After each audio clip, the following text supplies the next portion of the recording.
Saint le Seigneur, le Dieu tout-puissant, celui qui est et qui vient.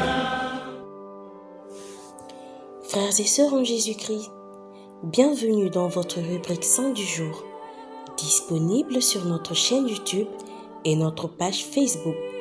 N'hésitez pas à vous abonner pour vous inspirer chaque jour. Aujourd'hui, allons à la découverte de Sainte Marie, Mère de Dieu. 8 jours après la nativité du Seigneur et Sauveur Jésus-Christ, nous célébrons sa mère.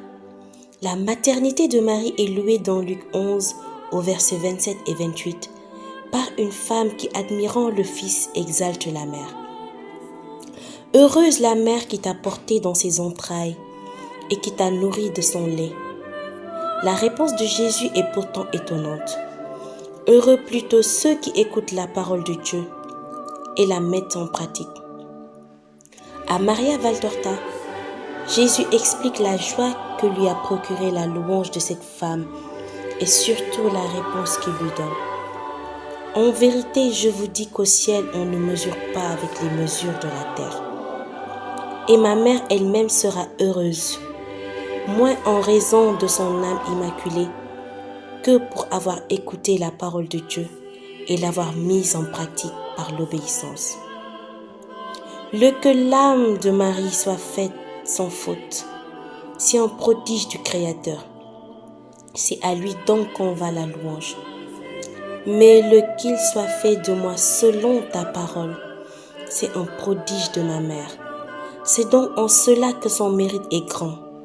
Si grand que c'est seulement en raison de cette capacité à écouter Dieu parlant par la bouche de Gabriel et pour sa volonté de mettre en pratique la parole de Dieu sans rester à soupeser les difficultés et les douleurs immédiates et futures qu'allait susciter son adhésion, qu'est la venue du Sauveur du monde.